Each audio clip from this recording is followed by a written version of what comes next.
marine biologist Dr. Joanna Doyle counted nothing living here. 16 miles off Slaughter Beach, Delaware, the seafloor was flat sand, no structure, no habitat, no life. Then the state dropped 714 retired New York City subway cars into 80 feet of Atlantic water. Within months, the steel was colonized. By 2008, marine food per square foot had increased 400 times, 714 subway cars. An empty ocean floor became a reef. 16 miles off Slaughter Beach, the Atlantic bottom does not look like an ocean floor. It looks like a parking lot poured underwater, flat, pale, and absolutely still. No ridge, no rock, no fragment of hard surface for a barnacle to grip or a sponge to root against. A place like that does not starve marine life. It simply gives it nothing to hold. Delaware's solution covered of that emptiness. A footprint you could walk across in an afternoon, but large enough to change what lived above it. The Redbird cars came stripped, seats pulled, doors removed, anything that could leach contamination gone. What remained was bare steel, a skeleton the ocean could use. Each car dropped 80 feet and hit sand. The impact cloud settled in minutes. Then the waiting began, and it didn't last long. Within months, the flat steel faces were no longer flat. Mollusks arrived first. Hard shells locking onto the car doors, the window frames, the roof seams. Sponges followed, packing every crevice. Mussels built on top of the barnacles built on the mussels. The cars were not becoming part of the reef. They were becoming the reef's foundation. The monitoring teams documented what happened to marine food production across the site. Not a gradual climb, but a transformation the sand had never produced in any season recorded before it. Black sea bass arrived. Tautog arrived. Species that need hard structure the way a hawk needs a perch. The flat sand had offered neither. The steel offered both. What the field teams could not yet explain was this. The colonization was accelerating, not plateauing. Each new layer of organisms was making the surface rougher, which brought in more recruits, which made it rougher still. The ocean floor did not need to be healed. It needed something to hold. And once the steel gave it that, the next question was how deep the transformation would run. Not just along the cars, but through the water column above them. Dr. Joanna Doyle did not go out to that site expecting nothing. She went out expecting little. A sparse, benthic community, the kind of thin biological murmur you find on any soft-bottom shelf. What her transects returned was something quieter than that. The seabed, 16 miles off Slaughter Beach, is a product of geology that has not changed in thousands of years. No rock, no ridge, no outcropping to catch a current or give a barnacle its first grip. Just a continuous, featureless plain of fine Atlantic sand stretching in every direction, a surface that the sea moves over but never truly inhabits. The water itself was not the problem. Cold, nutrient-rich, well-oxygenated, the mid-Atlantic shelf carries everything a reef community needs to thrive.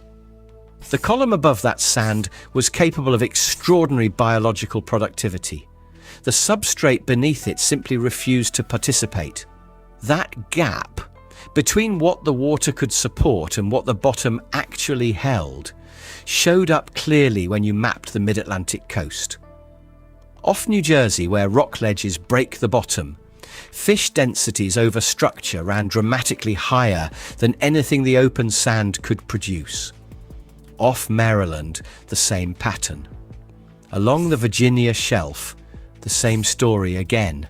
And here, off Delaware, the sand continued unbroken. And so did the silence. The deployment site covered 1.3 square nautical miles of that featureless bottom. Not a small survey patch, a genuine tract of seafloor that functioned less like a habitat than like a thoroughfare. Fish passed through it, nothing stayed. Filter feeders need a surface to cement themselves to. Encrusting sponges need a vertical face to grow across. Juvenile fish need crevices to shelter in during their first vulnerable weeks. The sand offered none of these things, not because it was poisoned or depleted, but because its physical geometry made colonization impossible from the first moment of contact. Doyle's pre-deployment surveys documented what absence actually looks like when you measure it systematically. Zero encrusting organisms, no filter-feeding colonies, no shelter structure of any kind across the entire site. The numbers did not suggest a struggling ecosystem. They suggested a waiting one. And here is the thing that the pre-deployment record makes impossible to ignore. Every species that arrived after the deployment was already present in the surrounding water column. Black sea bass, tautog, the larval sponges and mussels drifting in the current. They had been there the whole time, circling a bottom that gave them no reason to land. The species did not come from somewhere else. They were already overhead. The sand had simply never invited them down. What no pre-deployment model had fully accounted for was the speed of the response once structure arrived. Not years, but months before the first permanent colonies locked in. The substrate had been the ceiling on everything. Remove it and you do not get gradual recovery. You get a system that was already under pressure, finally given somewhere to release. The sand had not been silent because the sea was empty. It had been silent because the geometry was wrong.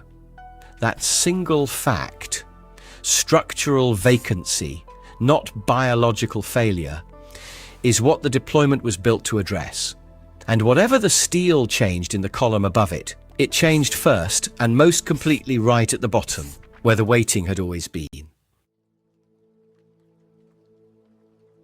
Concrete reef modules had been going into the Atlantic for decades before Delaware made its move. They worked.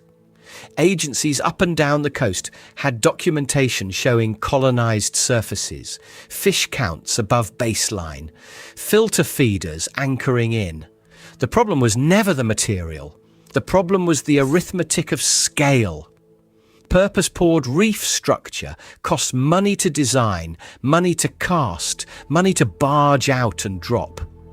Every agency running one of these programs was working against a budget ceiling that kept the footprint small and the pace slow. You could prove the concept. You could not afford to scale it.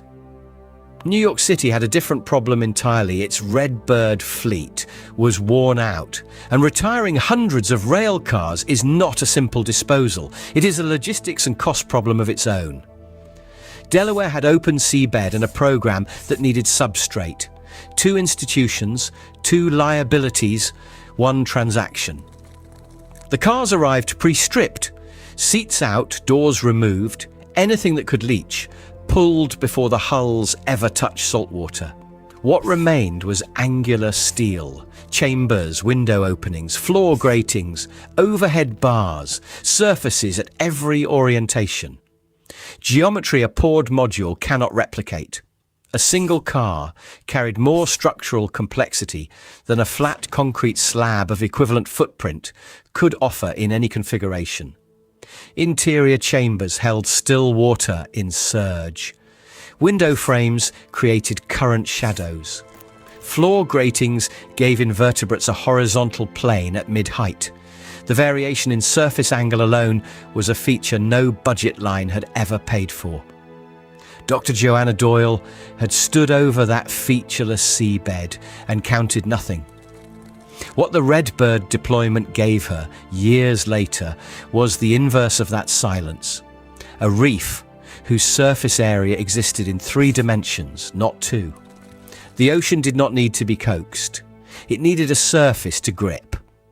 714 cars across the site created a density of hard structure that no Atlantic Reef program had previously achieved without a decade of incremental pouring. That number was not a reef building budget. It was a transit retirement schedule. Here is the part that stops you cold. These cars were engineered for dark tunnels under a city. Tight clearances, hard corners, steel ribbing designed to carry lateral load, not to shelter a Black Sea base. The ocean had no category for them. It responded anyway. Tautog were documented moving into the window openings within the first seasons, using the frames exactly as they use natural crevice structure, holding position in the current shadow. Nobody designed that function into the car. The fish found it because the shape was right, not because anyone planned the fit. What the program demonstrated, and what other Atlantic states were watching, was that the most effective reef substrate off this coast turned out to be infrastructure that was already paid for and already worn out. The question now is what that logic does when it scales. Other fleets age, other coastlines wait. Scaling that logic means confronting something Atlantic fisheries managers had quietly understood for years.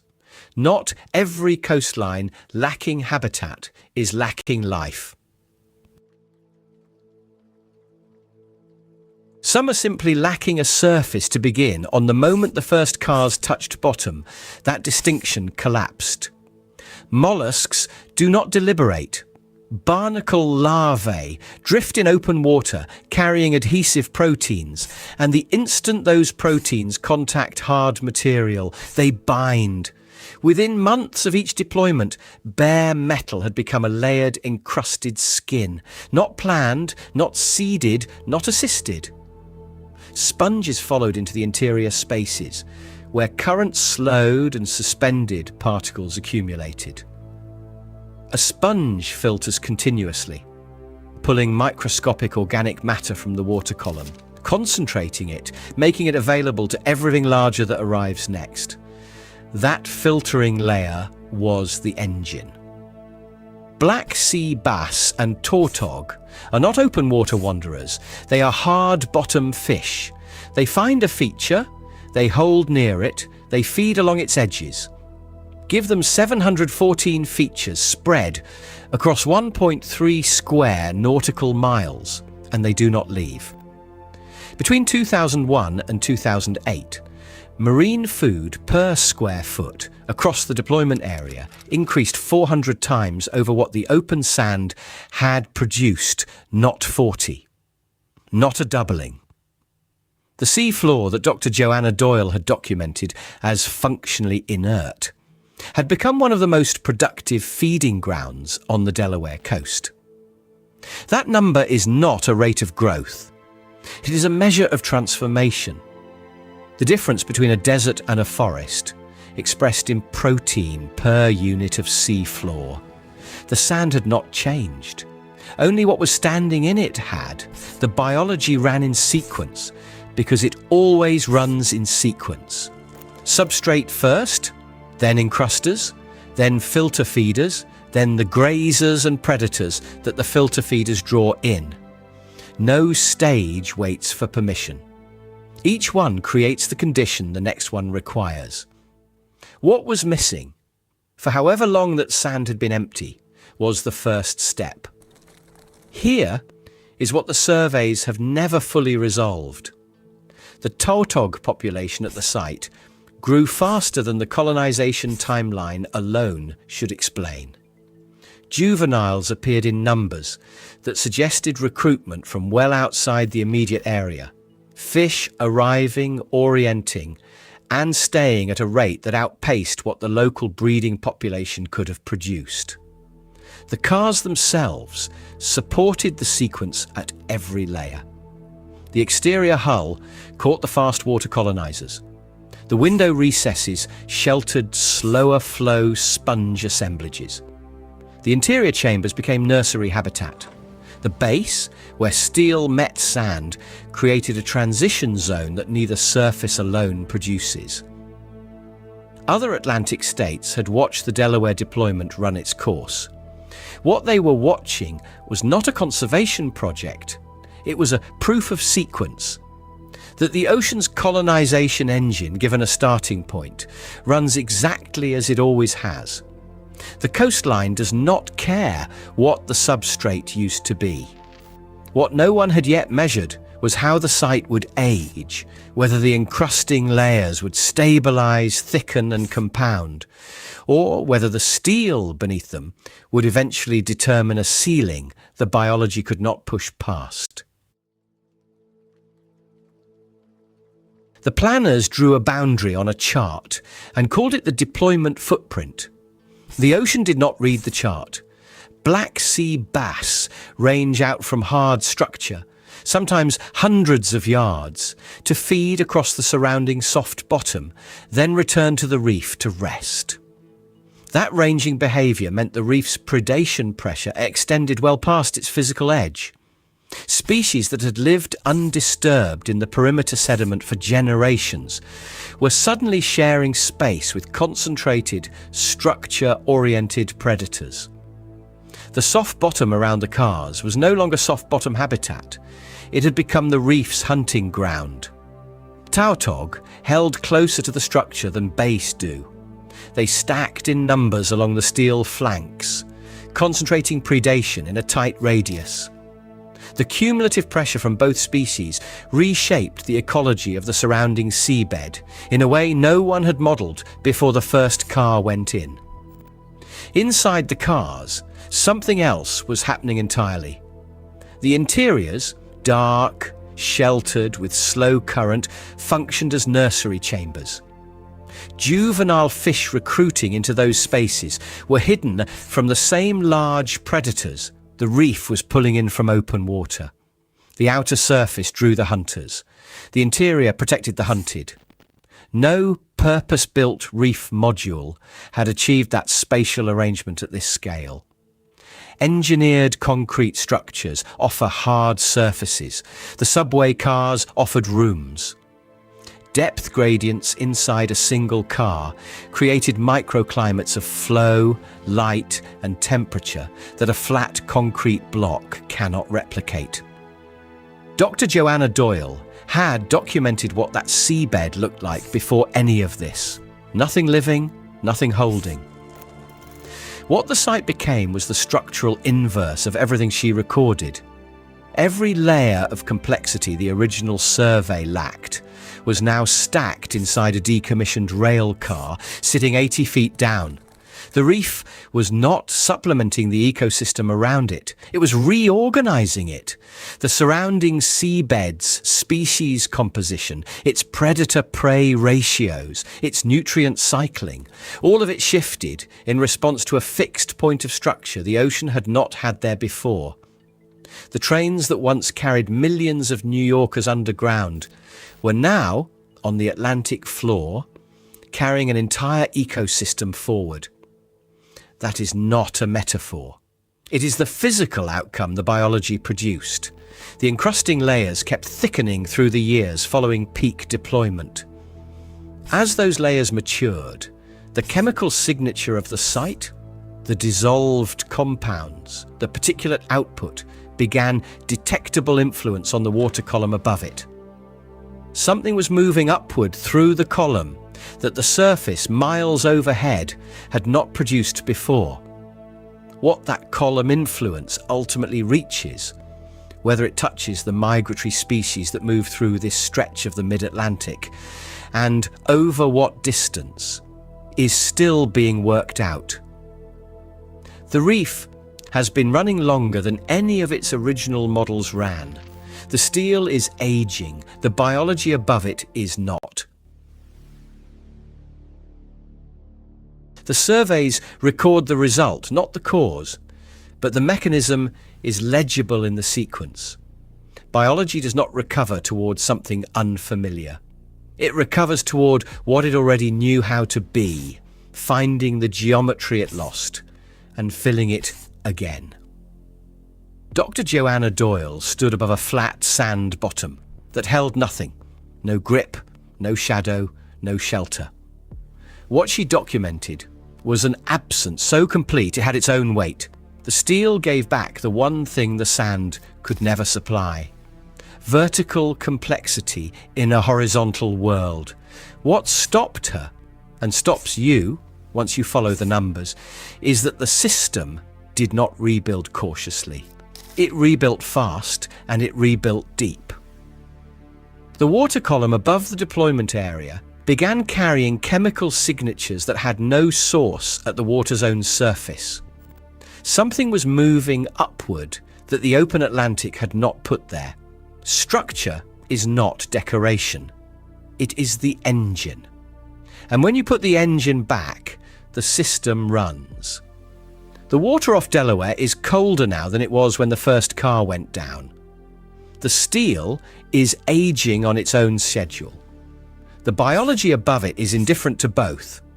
It has already moved past the original footprint, following food chains that the deployment never planned and the models never ran. The question of what natural means in a sea already reshaped by 2 centuries of trawling does not have a clean answer.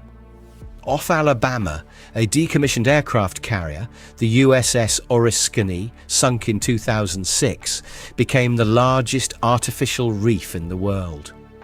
Within a single decade, the fish biomass assembled around it exceeded what NOAA had projected by a margin that forced a revision of the models. NOAA had initially classified portions of the surrounding seafloor as low-priority habitat, a designation that shaped fishing access and survey funding for years after the ship went down. That classification was quietly withdrawn as the data came in. One structure outperformed the projection. The projection was wrong. The sea was not. Share this with someone who still believes the damage is permanent, because the evidence off Delaware and the evidence off Alabama say the same thing, in different water, with different steel, across different decades.